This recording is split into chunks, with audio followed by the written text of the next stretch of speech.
All right, guys, today we're going to talk about a new game coming out. It's in very early alpha. It is called Mashinky. Uh, the developer Jan Zeleny, I'm going to say Zeleny, is Czech. And he's been working on this game more or less by himself for quite a while. I believe there's a development team at this point, but I'm not 100% sure on that. And the game is essentially a business tycoon type of game centered around transportation with trains. And Mashinky is Czech for little train, I believe. So it's very early, like I said. It's already won a bunch of awards in Czech. So let's go ahead and we are going to kind of take a very basic look today of the game and some basic mechanics. That's my plan anyway. So let's go ahead and we'll select new game. This does have a very it looks like it's gonna have a very rich world editor. You can come in now and play with stuff. One of the interesting things about this game is it does have two modes. It's got kind of a realistic view like this and an isometric view like this. So we could come in here and we could plant trees and we could build the custom world of our dreams here if that is what we wanted. So let's go ahead and we'll back up though really fast. Okay. Now we are going to play this game essentially set up the same way. We'll hit recommended for your first game. We are going to make it on a bigger map just because, you know what, there's no need. We'll just do it exactly as it would be for the first game, with the exception that I am going to turn off the tutorial. There is a tutorial. It will walk you through things like camera movement and that sort of stuff. So we're going to do that. Of importance here are some things like reversing at stations. Okay, this allows you to drive into a station and then the train automatically flips around. It doesn't need a track out. It essentially simulates the fact that there's I just spaced on the name. I used to work at a railroad museum, and there's an actual like a bridge thing that you drive on and it spins around and the train goes back to the direction. It essentially simulates that within the deal. So for those of you that go, oh, it's not very realistic. It is. A train station, definitely a depot, would have that sort of thing that would automatically. It doesn't draw it on the map, on the picture. It'd be cool if it did. Maybe they could add that at the end of something. But it does happen. So, and the same thing here. So reverse at signals, reverse at stations, reverse when... this means it'll just automatically flip around.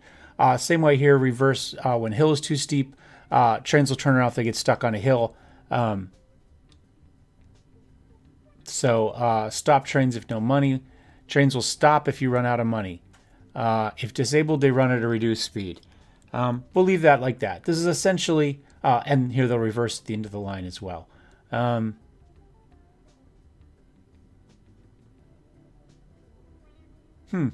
Interesting that one's not enabled in the basic. The easiest mode, and then only one depot. We can set that so you have to run everything out of the same depot, and that's fine. We're going to go back. We are going to say new game. We're already on new game. Let's click that there. We'll see how this goes. I've been putting a fair amount of time into this game. Let's see if I can. While that's loading up in the background there, it's already loaded really quickly. Software. Whoops. What am I looking for? Games. Mashinky. I put 22 hours in on this game already in the last day and a half. So apparently about 2/3 of my waking hours since I've got this game have been spent playing this. And I have really enjoyed it. This is not a train simulator, although at some point you will be able to actually drive the trains. So it will be more of a train simulator at that point. Right now, this, like I said, is mostly just kind of a business simulator. I would call this a puzzle game. And we have various types of rewards, and the idea is how to get the most of that. So our first quest here is to take some passengers. So we can come up here, and here's our map. So right through here. And you can see we have passenger traffic here. We have coal. I'm going to pause this here so we don't waste any more time. Civ 6 gets a religion reboot, according to my little pop-up and the Sid Meier's crew. Okay, so we've got coal, we've got wood.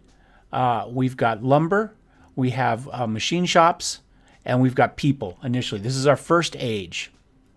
So at least at first, we want to just tie two towns together. So let's come in here. We've got two towns right here.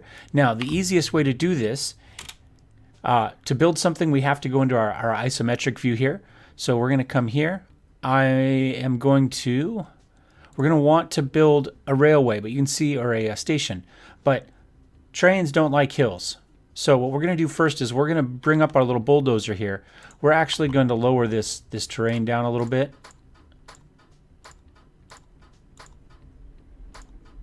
Something like that. We're going to make a little cut there while we listen to my dogs bark in the background. Now we can drop our station down. There we go. Oh, I'm going to get rid of one more of these because I just realized something I need to do in a second. So then we want to come over here, and we kind of want the same thing. Now, we'll go ahead and, well, let's go ahead and make things easy on ourselves here. Let's lower this. When you have to have the train come down a diagonal cut like this, it doesn't like it. And sometimes it does it, and sometimes it doesn't.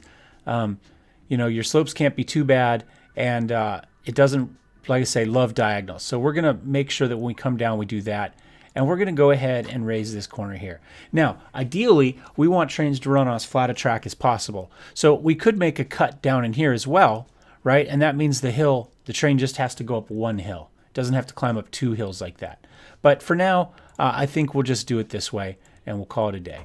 Now, we can make these stations shorter or longer. The longer the station, the more trains we can put in it. Later on, we can get an upgrade. If we click over here to extensions, you can see there's a bunch of upgrades, one of which is signal box. That will make max size. We can make these a little bit bigger, I believe. We can also add waiting rooms. Right now, we have what's called a catchment area. And this will increase our catchment area by 2. So if I do this here, it gives us, I'm going to point at the screen, it gives us a bigger blue box, essentially, that this station will service. Only the stuff in blue is serviceable by the track. So that's going to add 2 to that. So I'm not 100% sure. Let's tack that on. So for instance, we don't grab these houses right now. This builds a little box on the back. It just bumps it out by 1 around it. So we can see right now, we only service these 2 houses, but we skip these 3 on the back. So let's go ahead and add a waiting room back here really fast. And that's going to just improve the area that our station services. And we're going to do the same thing over here, I think, because if we look at this station, let's drag it over here and check our exception. Oh, here, right now, we accept 3, we produce 3, and we get 3. So if we check over here, we'll see that, again, we're getting these 2, but we're not getting the church. So let's go ahead, and even though it's a small thing right now to get that church, we're going to tack that on right there. And that's going to get us a lot more. Now, if we move this up a little bit, put it on the hill there. No, we can't make it longer or shorter. So we probably should have moved the station. In fact, let's do that right now. Let's put that there. Now let's come back here, because we can edit this whenever we want. Let's come here. Let's knock that off. And then let's add to our station this way. I think we can do one more. My goal is I would like us to be able to get this entire... there we go. Now we'll get stuff all the way around that road. Now we can rebuild these roads. You can see right there we have an option to do that. We can plant some trees here, so we can give ourselves a nice little... oh, we already got trees there. There we go. So we can give ourselves a nice little station here. Maybe we'll put some there too. Oh, we're going to cut those down in a second. So now we've got 2 stations. Let's get some track, and we'll just kind of drag it along here. Try to make this... Oh, couldn't quite do it that way. Let's delete that. I wonder if we go back into our little deal here and we chop down those 2 like that. Can we now make this corner a little more elegant? Yes, we can. Okay, so there we go. We've got our 2 stations. We have our track between them. We've built our waiting rooms to get those areas, but we don't have our trains. Now, our train initially will come from a depot.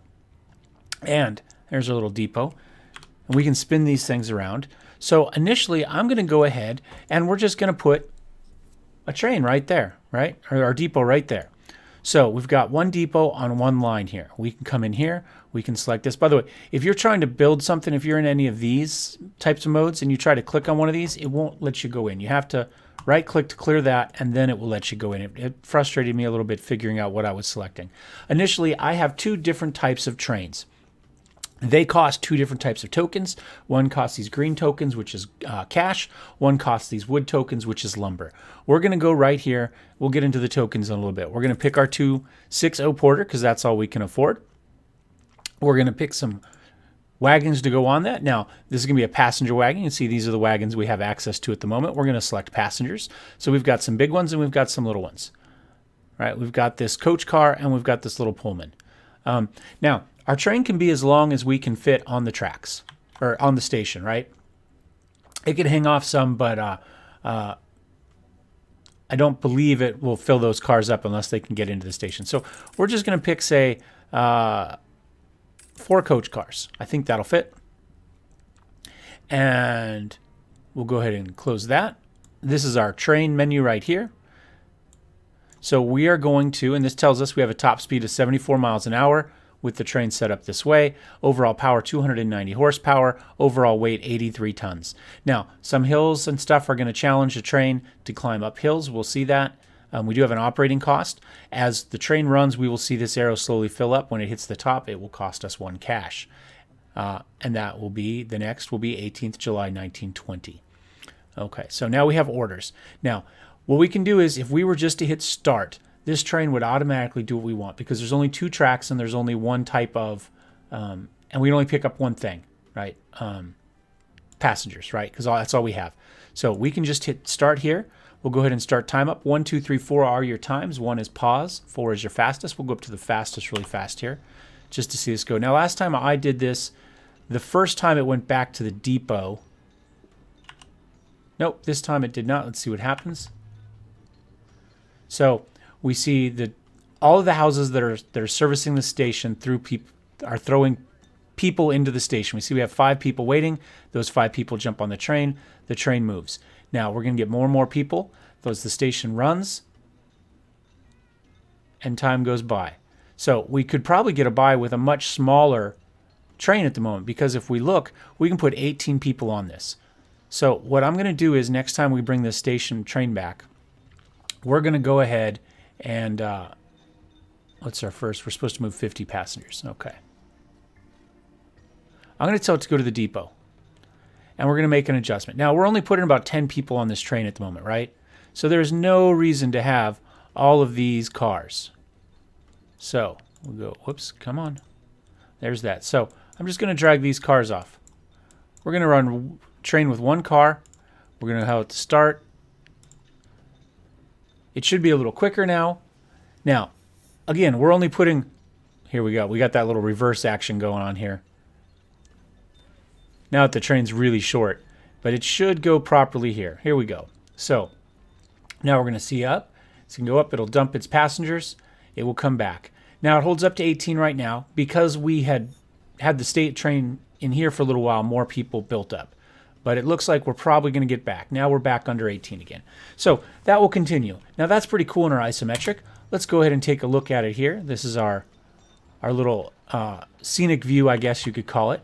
Now what we can do is we can actually follow this train around. Now the camera stays fixed in the geography. I would like an option to keep it fixed on the train. So I can say I want this, I want a specific view of the train, and as the train goes around corners, the camera will follow.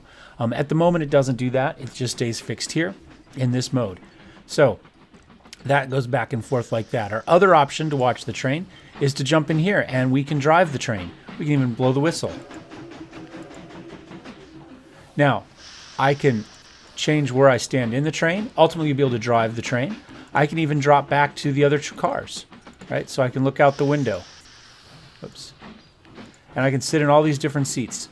So I can sit in any one of these seats or stand in the aisle there. So there we go.